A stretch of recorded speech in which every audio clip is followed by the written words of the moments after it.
ছিল সুখের ঘরে দুঃখের আগুন আমার জ্বালাইয়া দিল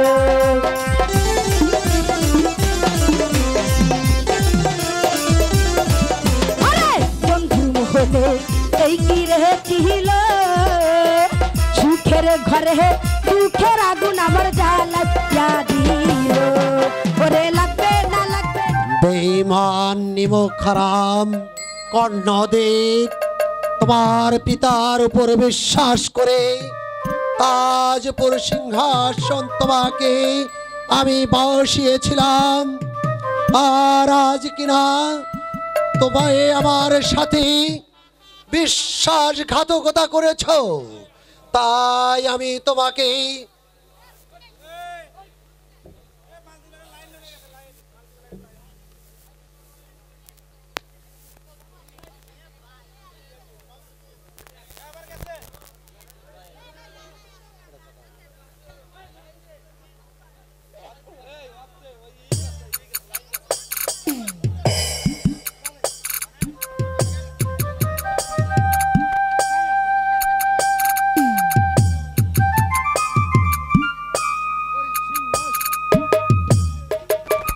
হ্যালো ওই নতুন রাজা প্রতিষ্ঠিত করতে হবে জাহাপনা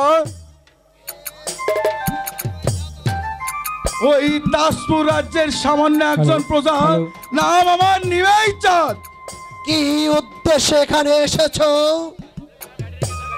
ওই জাহাপনার অনুগ্রহে প্রার্থী হয়ে কিসের অনুগ্রহ আসন্ন যুদ্ধে জাহাপনার অনুগ্রহে ওই অস্ত্র ধরে হ্যালো আমার পরম শত্রু ওই কর্ণদেবের প্রতিশোধ নিতে চাই তার অপরাধ আমার বাগদাত্তাকে ছিনিয়ে নিয়ে নারীত্বের অবমাননা করে আমার বুকে প্রতিহিংসার আগুন জ্বালিয়ে দিয়েছে তাই তো আমিও চাই নারী নির্যাতনের প্রতিশোধ যতক্ষণ পর্যন্ত নিজ হাতে ওই যুবরাজ কর্ণদেবকে দুনিয়ার বুক থেকে নিচ্ছিন্ন করে দিতে না পারবো ততদিন পর্যন্ত আমার রক্ত শীতল হবে না জাহাপনা তুমি কি পারবে বলো ওই রাজশক্তির বিরুদ্ধে যুদ্ধ পরিচালনা করতে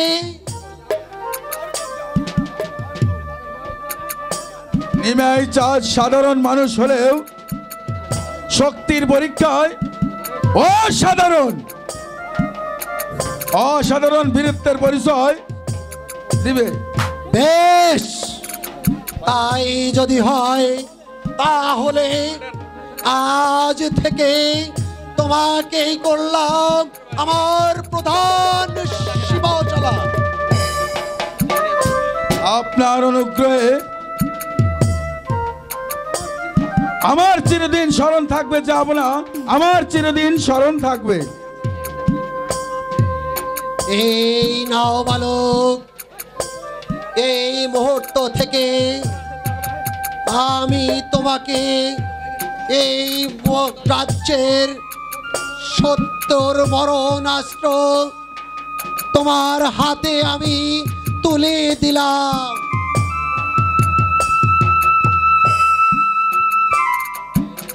এই মুহূর্ত থেকে তোমার হাতে তুলে দিলাম শত্রুর মরণাস্ত্র তবে তুমি আমার আদেশ পাওয়া মাত্র নিজ প্রতিজ্ঞাভুক্ত হয়ে ঝাঁপিয়ে পড়বে ওই রাজশক্তির বিরুদ্ধে তারপর সেই রাজ সিংহাসন পরাভূত করে দুনিয়ার বুকে প্রমাণ করে যাবে যে ন্যায়ের কাছে অন্যায়কারী কোনদিন মাথা নত করে থাকতে পারে না তাই হবে জাহাপনা তাই হবে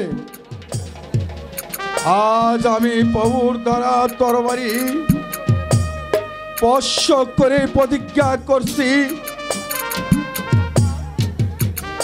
নিজ প্রভুর মান মর্যাদা রক্ষার্থে ওই শত্রুর সাথে মোকাবেলা করে প্রয়োজন মতে হাসতে হাসতে জীবন দিব, তবু ওই পরাস্তর গ্লানি নেই। এই নবাব মহলে ফিরব না, যাব না। এই নবাব মহলে ফিরব না, এই নবাব মহলে ফিরব না। পেয়েছি, আজ আমি পেয়েছি উপযুক্ত যুবকই আমি পেয়েছি। এবার নবাব শক্তিকে শক্তিশালী করে গড়ে তুলতে দক্ষতার পরিচয় দিবে শাহজাদা ফিরোজ আর আমার এই হতভাগা ভাই মধু। মধু, হ্যাঁ পিতা, তাজপুরের এক নির্যাতিত মায়ের সন্তান একমাত্রই মধু। আর উদ্দেশ্য আমি আমার মায়ের অপমানের প্রতিশোধ দিতে চাই জাহাপনা। কে সেই অপমানকারী? ওই তাজপুরের রাজা বেঈমান কর্ণদেব। কর্ণদেব, কর্ণদেব, কর্ণদেব আজ তোমার বিরুদ্ধে আসছে শত শত অভিযোগ। আর দেরি নয় ফিরোজ, চিরি তুমি যাত্রা করবে সেই তাজপুর অভিমুখে। আপনি আমাকে অনুমতি দিন জাহাপনা। আসন্ন যুদ্ধেই আমি আপনার হয়ে অস্ত্র ধরেই এই শয়তান বেঈমান কর্ণদেবকেই এই দুনিয়ার মুখ থেকে নির্জল করে দেই, তাকে সিংহাসনচ্যুত করেই আমি দেবতার নায়ক নতুন নতুন রাজা প্রতিষ্ঠিত করার সুযোগ করে নিতে চাই। তাই হবে যুবক, তাই হবে। আমি তোমাকে অনুমতি দিলাম, কারণ তোমার মতো দুঃসাহসী বালক আমার যে খুব প্রয়োজন। তবে আপনাকেও বলে যাচ্ছি জাহাপনা, আপনার অনুগ্রহ আর আমার মায়ের আশীর্বাদ বুকে নেই, ঝাঁপিয়ে পড়বো সেই শয়তানদের উপর। তারপর একে একেই সকল শয়তানদের এই পৃথিবীর মুখ থেকে নিশ্চিন্ন করে দিই। আমি আমার মায়ের মুখে ফুটে ফুটে হাসি, আর ওই তাজপুরের সিংহাসন আমি তুলে দেবো আপনার হাতেই, আপনার হাতেই, আপনার হাতেই, আপনার হাতে। আদেশ করুন পিতা। রাজভোজদের তৈরি হতে বলো ফিরোজ। বলেছি পিতা। কোন পথে আক্রমণ করবে সেই তাজপুর তা কি তুমি স্থির করেছো ফিরোজ? না পিতা, তবে এক গোপন পদের আবিষ্কার করতে হবে, যেন নবাব ওই শাহজাদা কর্ণদেব বুঝতে না পারে আমরা তার রাজপ্রাসাদে প্রবেশ করতে সক্ষম হয়েছি। ইয়াদ রেখো ফিরোজ, এই যুদ্ধের সম্পূর্ণ ফলাফল নির্ভর করবে তোমার বীরত্বের উপরে। শাহজাদা ফিরোজ আর অবুঝ বালক নয় পিতা। আসন্ন যুদ্ধে আমার বুকের রক্ত দেয়া হলেও আমি বুঝিয়ে দেব যে আমি শক্তিশালী আবুল শাহর পুত্র। আমি তোমার উপর বেদয় পোষণ করছি ফিরোজ। তুমি যেতে পারো। যে শাহজাদা ফিরোজ সত্যি সত্যি নবাব আবুল শাহর পুত্র। আপনি এই দয় করুন পিতা, আমি যেন আমার বীরত্বের মর্যাদা অক্ষুণ্ণ রাখতে পারি, আর এই যুদ্ধে শাহজাদা ফিরোজের উন্নত শির যেন কোনোদিন নত না হয়, যেন কোনোদিন নত না হয়। তাই হবে পুত্র, তাই হবে। অন্যায়ের কাছে ন্যায়ের শির চিরদিন উন্নত হবে, চিরদিন উন্নত থাকবে।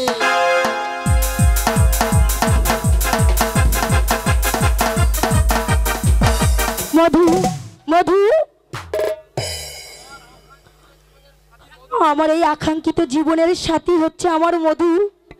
হ্যালো, যে আমার জীবনে ফুটন্ত ফুলের মধু।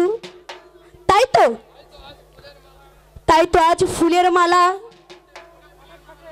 ওর ওর কণ্ঠে পরিয়ে যে আমি বরণ করে নেব আমার জীবন সাথী হিসাবেই। হ্যালো, হ্যালো, প্রেম প্রীতি আর ভালোবাসা, কিছু স্মৃতি আর কিছু আশা, কিছু হাসি কিছু চোখের পানি, এই নিয়ে চিরদিন হয় কাহিনী, মধুর প্রেম কাহিনী।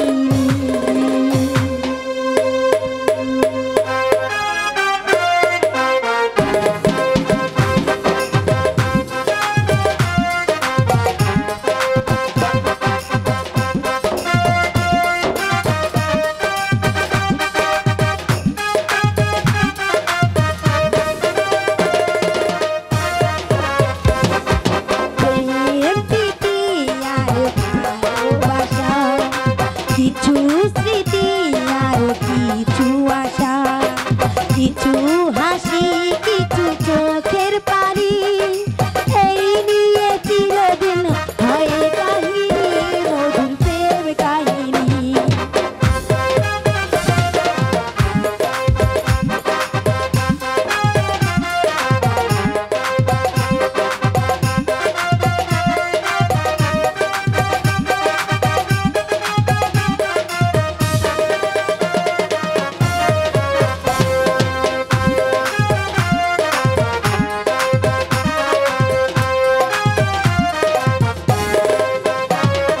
কাছাকাছি তুমি আছো তবু মনে হয় যেন আরো ভালোবেসে যেতে পারে না হৃদয়, পারে না হৃদয়।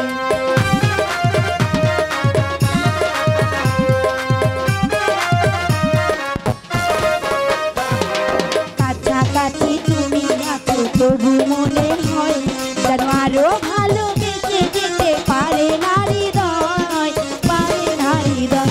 শত জনমে শত মিলনে অমিলান হয়ে রবে প্রেম কাহিনী, প্রেম কাহিনী, প্রেম প্রীতি আর ভালোবাসা।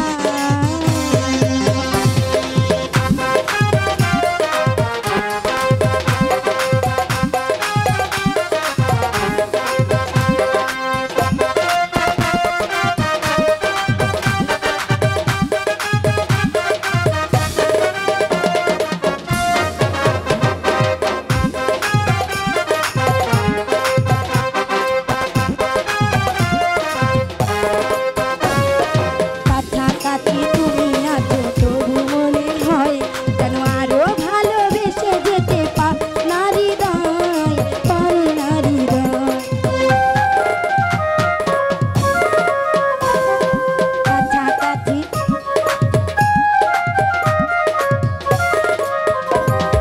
কাছাকাছি তুমি আছো তবু মনে হয় যেন আরো ভালোবেসে যেতে পারে না হৃদয়, পারে না হৃদয়। শত জনমে শত মিলনে অমিলান হয়ে রবে প্রেম কাহিনী, মধুর প্রেম কাহিনী, প্রেম প্রীতি আর ভালোবাসা, কিছু স্মৃতি আর কিছু আশা, কিছু হাসি কিছু চোখের পানি, এই নিয়ে চিরদিন হয় কাহিনী, প্রেম কাহিনী, প্রেম প্রীতি আর ভালোবাসা।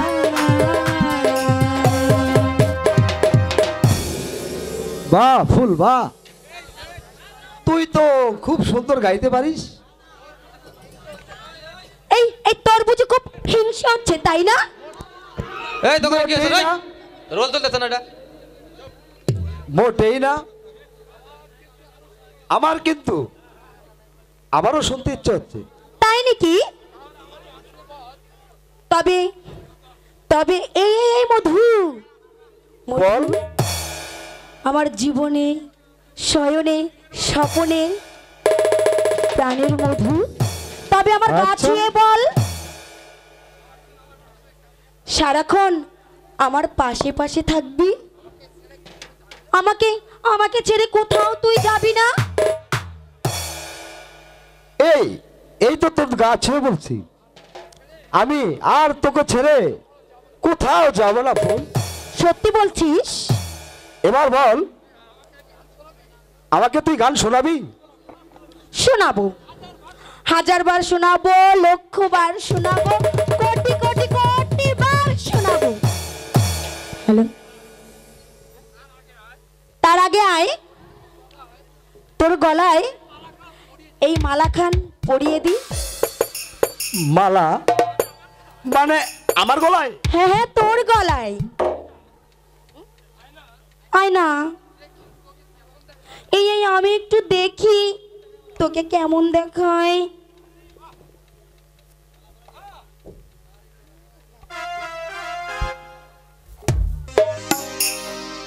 বাহ, যা সুন্দর দেখাচ্ছে না? মনে হচ্ছে। কি মনে হচ্ছে রে ফুল? না, আমার যে লজ্জা করছে, শরম পাচ্ছে, আমি কিছুতেই বলবো না। এই দাঁড়া বলছি।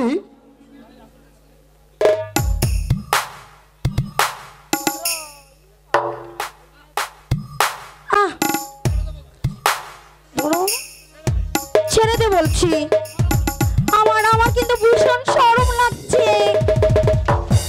শরম?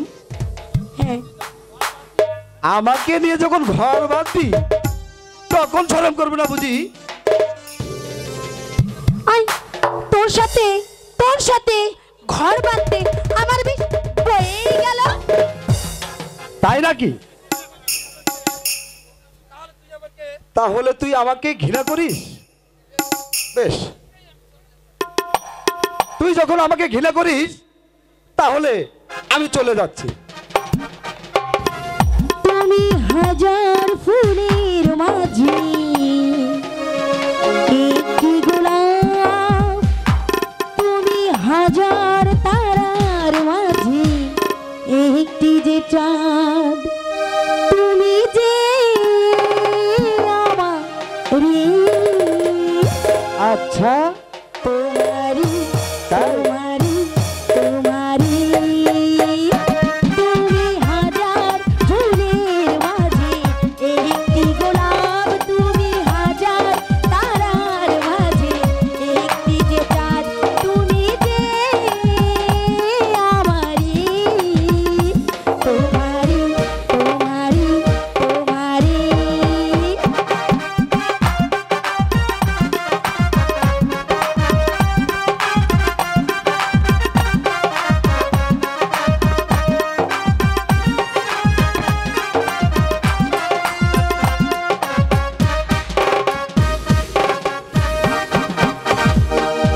অন্তরে তুমি এমনই ভালোবাসা, এরই নাম প্রেম, এরই নাম আশা।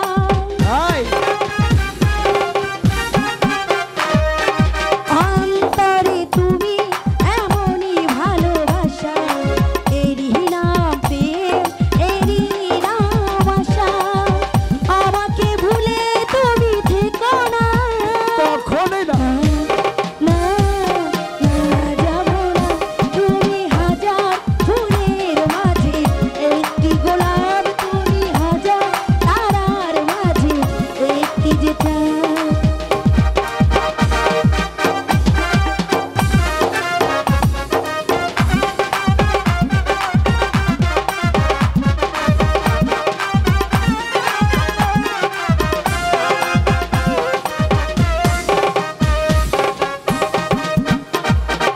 অন্তরে তুমি এমনই ভালোবাসা, এরই নাম প্রেম, মধু, এরই নাম আশা।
সরে দাঁড়া ফুল।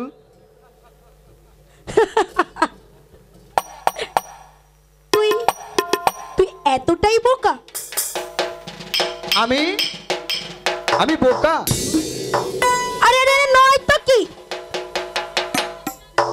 এখনো এখনো এই অফুটন্ত ফুলটাকে, মানে অফুটন্ত ফুলটাকে তুই চিনতেই পারলি না? আরে জানিস মধু, তোকে ছাড়া যে আমি একটা বিন্দু, একটা সেকেন্ড, একটা মুহূর্ত থাকতেই পারবো না। তুই কি জানিস না আমার হৃদয়ে আমি তোকে ওই দেবতার আসনে বসিয়েছি? ফুল, তুই যে আমার স্বপ্ন, তুই যে আমার শয়নে, স্বপ্নে, স্বপ্নে, আমার মনের জাগরণে ধ্যানের ধারা। ফুল, আমার ফুল, তুই আমাকে এত ভালোবাসিস? হ্যাঁ মধু, ওই যে ফুল, ওই তো মা এদিকে আসছে, চল এখন আমরা অন্য কোথাও চলে যাই। তাই চল।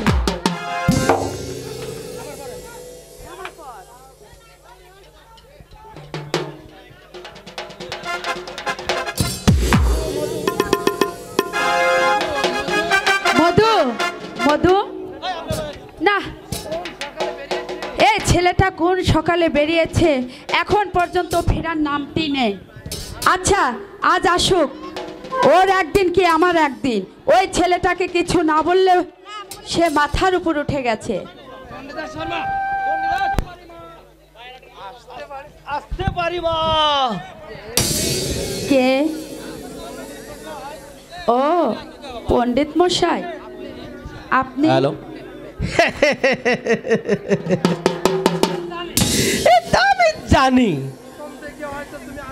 এই প্রথম দেখেই তুমি আশ্চর্য হয়ে যাবে, কিন্তু এ না এসে তো পারে না মা। বলুন,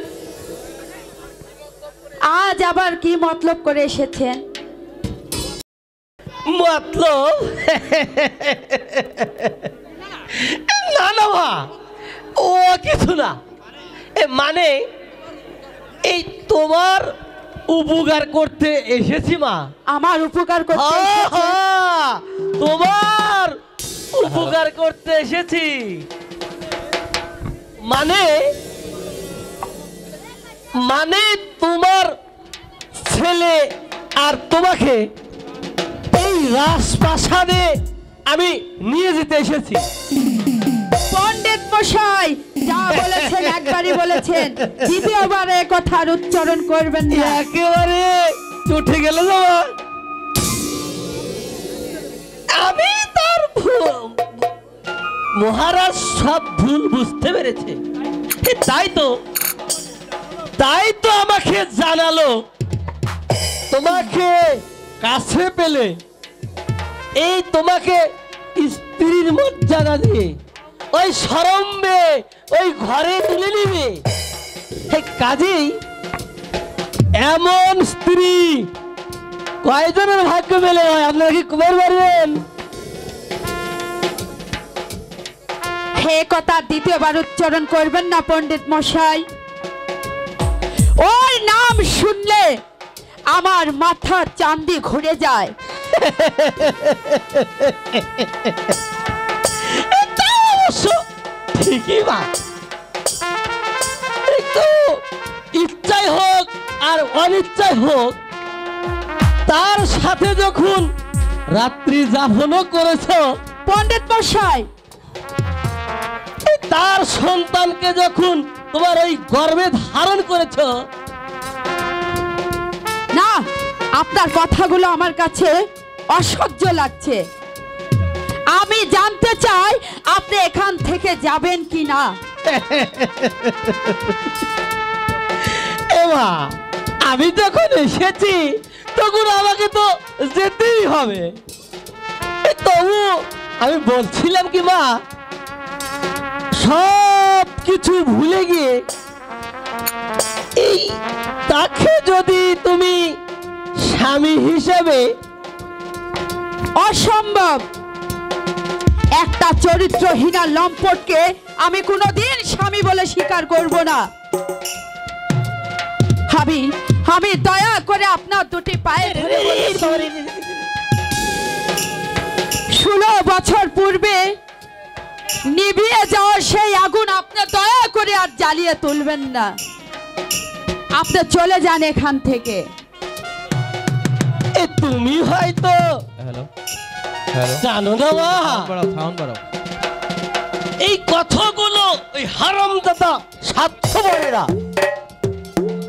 এক চাটুঘরের ঘরতে ওই যুবরাজ আর ওই আবুল শার মধ্যে চলে উঠেছে।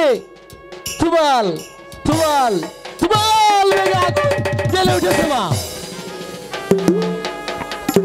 আর এই যুবরাজের এই বিপদের সময় তার পাশে গিয়ে তোমার কিন্তু দাঁড়ানোর কিন্তু উচিত না।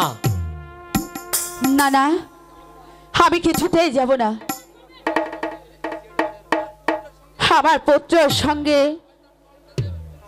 ওই শয়তান কর্ণদেবের কোনো সম্পর্ক নেই। ওরা যেমন আগেও আমার শত্রু, এখনো সে আমার কাছে সেই শত্রুই। তখন তোমার ওই ছেলে মধু যখন শুনবে ওই কর্ণদেবী তার পিতা। কে কে আমার পিতা? শুনিসনি মধু? ওনার কথা তুই শুনিসনি? না মা, আজ আমি শুনবই কে আমার পিতা। তুমি ঠিক বলেছো বাবা, তুমি ঠিক বলেছো, বুদ্ধি বলে কাম করেছো। বলুন বলুন পণ্ডিত মশাই, কে আমার পিতা? এই আসি যখন তোমাকে আমি সবকিছু বুঝিয়ে বলবো বাবা। তোমার পিতা ওই তাজপুরের হারামজাদা কর্ণদেব। হ্যাঁ হ্যাঁ, ওই কর্ণদেব। মা মাগো, এ আমি কি শুনলাম মা? আমার চোখের সামনে যেই এই দলুয়াটা উলট পালট হয়ে যাচ্ছে মা, মনে হচ্ছে। হরে হরে না মধু। মা মাগো, ওর নাম শুনেই আমার দেহে রক্তগুলো এমন টকবক করে উঠছে কেন মা? এখন আমি কি করি কি করি? তিনটার আর কি আছে তো বাবা, বলো তো। তোমার পিতৃ পরিচয় এই অগ্রণ হবে নয়। এবার ওই প্রাসাদে ফিরে গিয়ে পিতৃ পরিচয় দিয়ে এই পিতার এই বিপদের সময় পিতার পক্ষেই কাজ করা না মধু না, সঠিক কাজ বাবা। কর্ণদেব তোমার পরম শত্রু, তার বিরুদ্ধে যে তোমাকে অস্ত্র ধরতেই হবে বাবা মধু। মনে রাখবে, এটা হচ্ছে তোর মায়ের আদেশ। মা মাগো, এ তুমি কি বলছো মা? মনে রাখিস পুত্র, আমি তোর মা জননী, জন্মভূমিষ্ঠ এই দুনিয়াতে তোকে আমি দিয়েছি। আর পিতা, এই পিতাই স্বর্গ, পিতাই নাকি ধর্ম। ও খোদা, এ আমার সাথে কি হচ্ছে? হে কি ভাবছিস মধু? আমি ভাবছি মা, কোথায় যাবি? আমি আমার পিতাকে একবার দেখে আসি। মধু না, তুই কিছুতে যেতে পারবি না মা। মধু, আমি কি তোর কেউ নয় মধু। তুমি তুমি আমার মা। 10 মাস 10 দিন তুমি তোমার ওই গর্ভে আমাকে ধারণ করেছো। অসহ্য যন্ত্রণা সহ্য করে এই পৃথিবীর আলো বাতাস আমাকে দেখিয়েছো। তোমার মুখের ওই ক্ষীর দ্বারা পুষ্ট হয়েছে আমার দেহ। তাই তো তোমার ঋণ কোনোদিন শোধ করা যায় না মা, কোনোদিন শোধ করা যায় না। তুমি জননী, তুমি দেবী। তোমার অবাধ্য হলে আমার নরক। তবু তোমার দুটি পায়ে ধরে বলছি মা,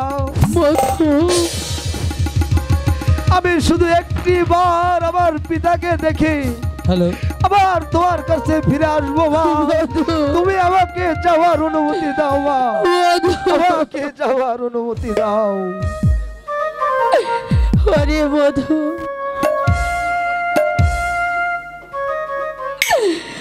আমি আজ কি পরীক্ষার সম্মুখীন, এর যে কোনো জবাব আমি খুঁজে পাচ্ছি না বাবা। তুমি কোনো চিন্তা করো না মা। যে শত্রু সে পিতা হলেও তাকে বিশ্বাস করা যায় না। তবু কেমন আমার পিতা তা যে একবার দেখা প্রয়োজন। হরি না, সে তোকে কাছে পেলে বাবা পারবে না মা। তোমার আশীর্বাদ আমার সঙ্গে থাকলেই সেই শয়তান আমার কোনো ক্ষতি করতে পারবে না মা, কোনো ক্ষতি করতে পারবে না। কারণ এ মায়ের অপমানের প্রতিশোধ দিতেই ওই পিতার বিরুদ্ধে অস্ত্র ধরেই যদি আমাকে নরকেও যেতে হয়, তবু আমি মায়ের বুকে আমি সান্ত্বনা।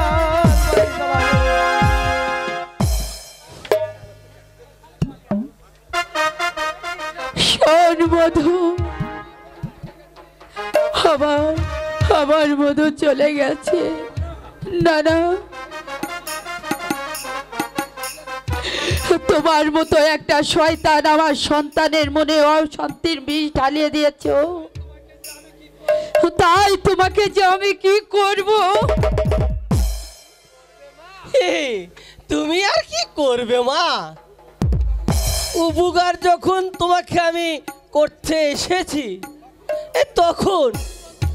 তখন আমাকে তো তুমি যতই অপমান করো, আমাকে একটু সহ্য করতেই হবে মা। জয় গিরু শুভ শম্ভু, তুমি সহায়। ওগো দয়াময় ঠাকুর, তাহলে কি আমি আমার এতদিনের সাধনা সব ব্যথায় চলে যাবে? হবে না বোন, তোর সাধনারে কোনোদিন ব্যর্থ হতে পারে না বোন। দাদা, ওই মধুকে নবমের পক্ষে যোগ দিলে যে সব ঠিক হয়ে যাবে রে বোন। দাদা, এতে কর্ণদেবের প্রতি প্রতিশোধ নেওয়াও হবে, আর ওই তাজপুরের সিংহাসন আমার ভাগ্নের হাতে নীরবে চলে আসবে। দাদা, তোমার ভাগ্নে যে চলে গেছে দাদা। কোথায় গেছে?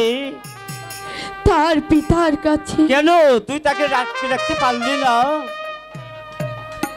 আমি শত বাধা দিয়েও রাখতে পারিনি দাদা। আমার বাধা কিছুতেই মানল না। আমার যে আর মন মানছে না ভাই। হয়তো মধুকে কাছে পেলে সেই শয়তানটা হয়তো তাকেও মেরে ফেলবে। এই যে ভীষণ ভাবনায় ফেললি রে বোন, আমি না আসতেই এমন একটা ঘটনা ঘটে গেল। এখন তাহলে কি হবে দাদা? আরে যাক, এ নিয়ে তুই কোনো চিন্তা করিস না বোন, এই আমি যাচ্ছি। আর যেমন করি হোক তোর মধুকে আমি ফিরে আনবই কি আনবো, দাদা। তোর মধুকে ফিরে আনবই কি আনবো। দাদা ওগো ঠাকুর, তুমি আমার মধুর মঙ্গল করো ঠাকুর, আমার মধুর মঙ্গল করো।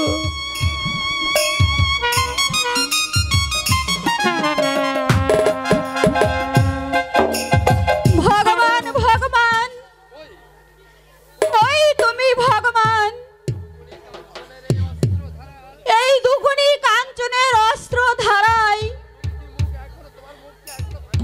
তোমার মুখ কি এখনো ভাগিনি? সারা দাও প্রভু, আমার ডাকে তুমি সারা দাও। এই অত্যাচারী রাজাকে নিশ্চিন্ত করে দাও। তার পূর্বে আমি তোমার সাথে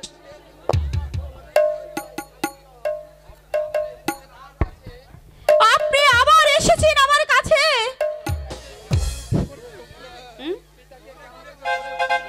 পিতাকে কারাগারে করেও কি আপনার এই অহংকারের স্বাদ মেটেনি? আরো আরুদ্ধ করেছি বলেই মনে করো না তুমি সে আমার হাত থেকে রেহাই পাবে সুন্দরী।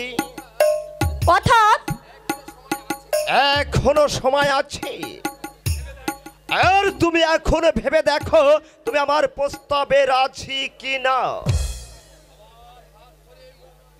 আমার হাত ধরে তুমি যদি ওই মুক্তির আলোতে দাঁড়াও, না হলে তুমি যে তিলে তিলে শেষ হয়ে যাবে সুন্দরী। চুপ কর কম্ব, চুপ বসো।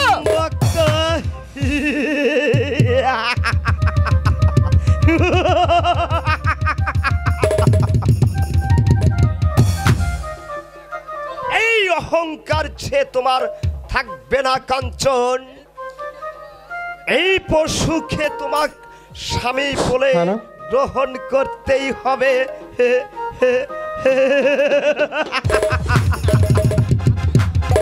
অসম্ভব! তোমার মতন একটা শয়তানকে স্বামিত্ব বরণ করার আগে আমার যেন মৃত্যু হয়। মৃত্যু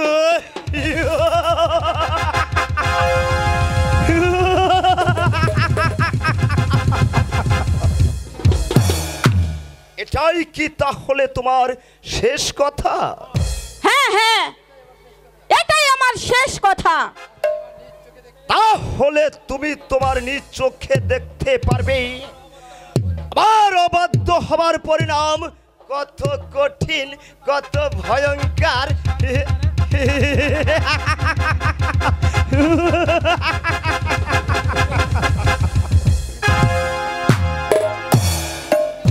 তোমার চোখের সামনে সে তোমার পিতাকে এমন শাস্তি দেওয়া হবে তা সে তুমি সইতেও পারবে না সুন্দরী। নকুল সেন, আমার ওই মন্ত্রী বন্ধী মন্ত্রীকে আমার এই রাজ দরবারে পাঠিয়ে দাও। এই তো আমি এনেছি যুবরাজ। মন্ত্রী মশাই, এখনো সময় আছে। আপনি আপনি আমার প্রস্তাবে রাজি কিনা, অর্থাৎ বিনা দ্বিধায় আপনার মেয়ে কাঞ্চনকে আমার হাতে তুলে দিন। মন্ত্রী সহদেব একবার যে কথা বলে সে কথা কোনদিন দ্বিতীয়বার উচ্চারণ করে না। তাহলে যে আপনিও মরবেন। সে মরণ হবে আমার সুখী, তবু তবু একটা নিষ্কলঙ্ক মেয়েকে আপনার হাতে আমি তুলে দিতে পারি না। তবে তবে সে আপনার শাস্তি কেউ এই কন্যাদেবের হাত থেকে কেউ রোধ করতে পারবে না। নকুল সেন, এই অহংকারী নারীর সম্মুখে ওর জন্মদাতা পিতার চোখ দুটি তুলে নাও। আমি তাই করছি যুবরাজ। ও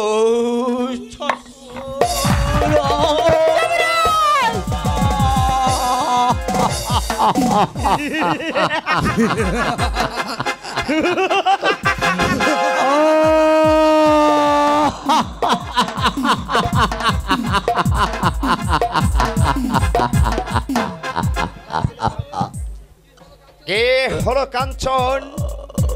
তুমি সে দৃশ্য দেখে চমকে উঠলে? যুবরাজ, আপনার দুটি পায়ে ধরে বলছি, আপনি আমাকে হত্যা করুন, তবু আমার অসহায় পিতাকে মুক্তি দিন।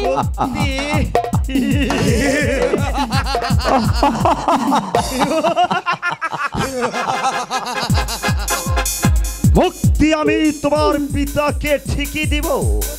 আর যদি তুমি এখনো আমার প্রস্তাবে রাজি হয়ে যাও,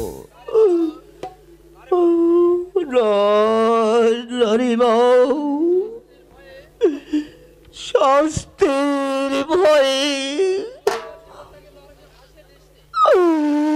তোমার জীবনটাকে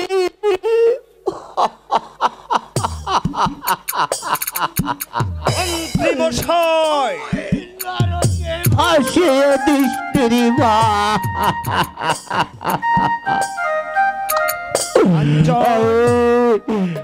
আমি মরে গিয়ে শান্তি পাবো, তবু আমি তোকে ওই শয়তানের হাতে তুলে দিতে পারবো না রে মা।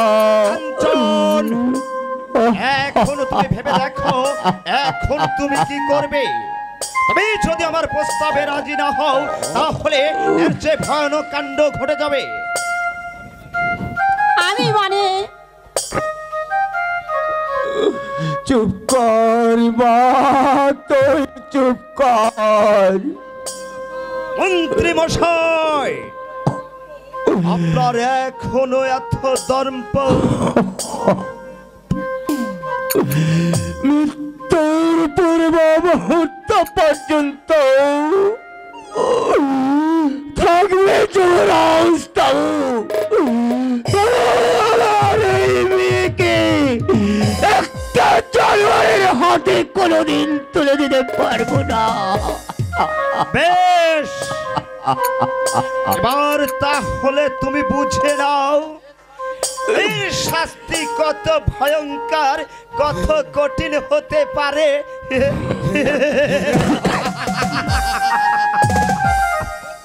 নকুল সেন, চলো তুমি তোমার হাতের পাল্টা চাবুক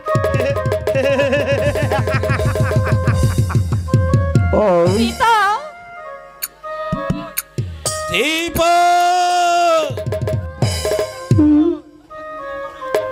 বন্দি করো তুমি এই নারীকে।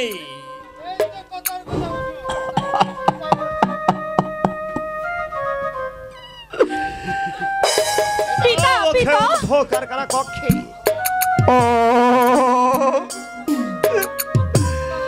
আমার জন্য দুঃখ করিস মা। আমি পিতা হয়ে তোকে রক্ষা করতে পারলাম না রে মা, আমি তোকে রক্ষা করতে পারলাম না।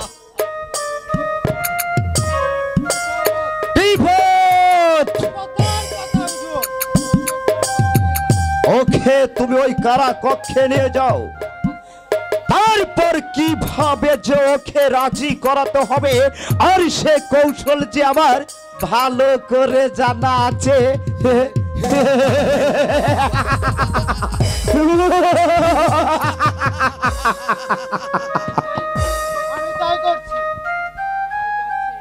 তাই যাচ্ছি, তবে দুঃখে বলে যাচ্ছি পশু, বিনা অপরাধে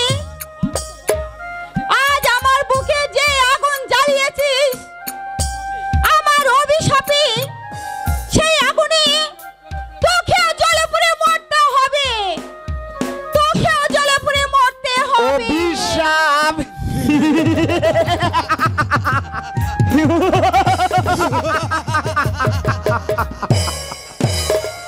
ওই সেনাপতি নকুল সেন এমনি ভাবে আমাদের যে চলার পথ একেবারে পরিষ্কার করে নিতে হবে।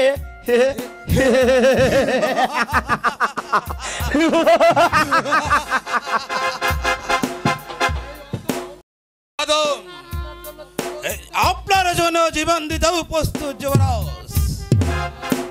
কোথায় কোথায় আমার পিতা?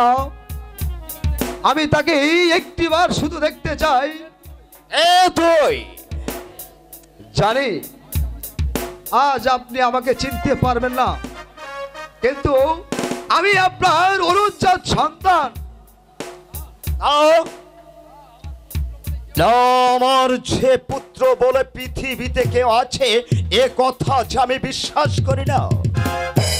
বিশ্বাস করুন, বিশ্বাস করুন পিতা, আপনি বিশ্বাস করুন। আমার মাঝে কোনো পাপ নেই। আমার মায়ের মুখে আমি শুনেছি আমি নিষ্পাপ। তাই তো আমি জানি আপনি আমার পিতা, আর আমি আপনার একমাত্র পুত্র। আর ওই সতী দেবী হলেন আমার মা। স্তব্ধ হয়ে যাও যুবক। না পিতা না, আপনি আমাকে জালিয়াত বলবেন না। তুমি শুধু জালিয়াত নয়, তুমি একটা প্রবঞ্চনা। পিতা বলুন বলুন পিতা, আমি আপনার সন্তান। আপনি ওদেরকে বলে দিন, আপনি ওদেরকে বলে দিন আমি আপনার সন্তান। একটা জারক সন্তানের মুখে আমি সে পিতা বলে সমাধান করতে চাই না। আমার মনে হয় সে হচ্ছে নবাবের গুপ্তচর। তাকে যে হাতে পেয়েও ছেড়ে দেওয়া যায় না বুঝবরাজ। তাই করো নকুল সেন, ওকে বন্দী করে এমনি ভাবে চাবুক মারবে, সেই চাবুকের আঘাতে যেন এ কথা ভুলে যায় আর যেন বলতে না পারে ওই নকুল সেন আমার বাবা।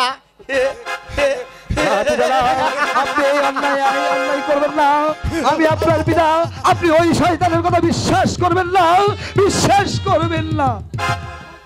চুপ কর শয়তান, এবার বুঝে নেই ওই মিথ্যে প্রবঞ্চনার কি শাস্তি, কি ভয়ঙ্কর শাস্তি। পালাও যাবো।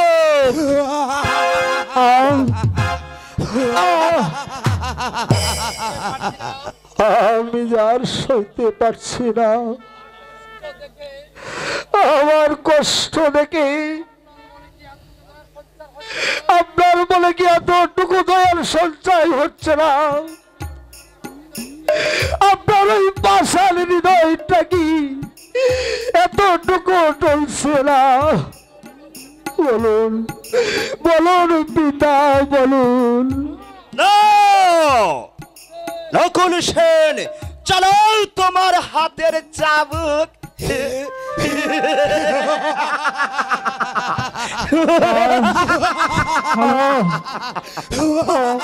সাবধান শয়তান!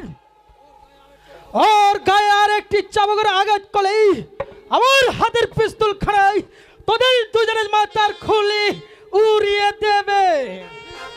চিত্রসেন, তোমার এত বড় স্পর্ধা বড়দের মাঝে এসে তুমি আবার কথার মধ্যে সাইকেল দাবড়াচ্ছ।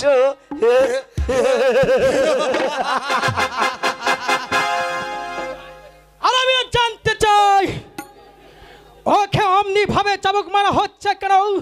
কেন মন্ত্রী সহদেবের চোখ দুটো তুলে নেওয়া হয়েছে? বলুন, জবাব দিন। আর সেই কৈফত কি তোর কাছে দিতে হবে? সেই কৈফত কি তোমার কাছে দিতে হবে? হ্যাঁ হ্যাঁ, অবশ্যই দিতে হবে। কি অপরাধ করেছে এই মন্ত্রী সহদেব যার ফলে তার এই পরিণতি? কি অপরাধ করেছে এই সরল সোজা বালক যার ফলে তাকে মারা হচ্ছে চাবুকের পর চাবুক?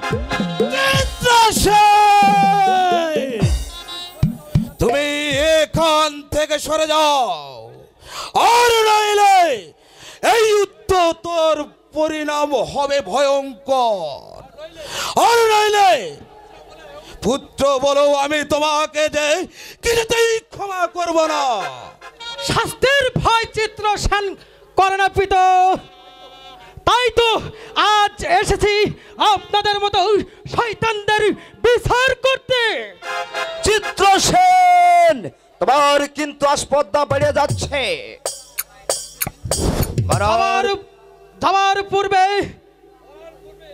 মরার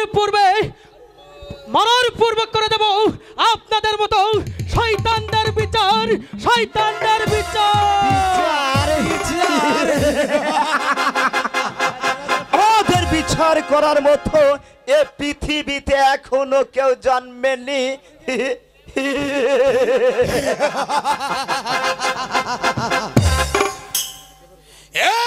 এতটুকু বিচলিত হবেন না যুবরাজ আপনি। আর এদেরকে আর কিভাবে যে শায়েস্তা করতে হয় তা যে আমার ভালো করেই জানা আছে। আর সেই আশা নেই তো আমি মিছে ওই মরণ সাগরে ঝাঁপ দিয়েছি নকুল সেন।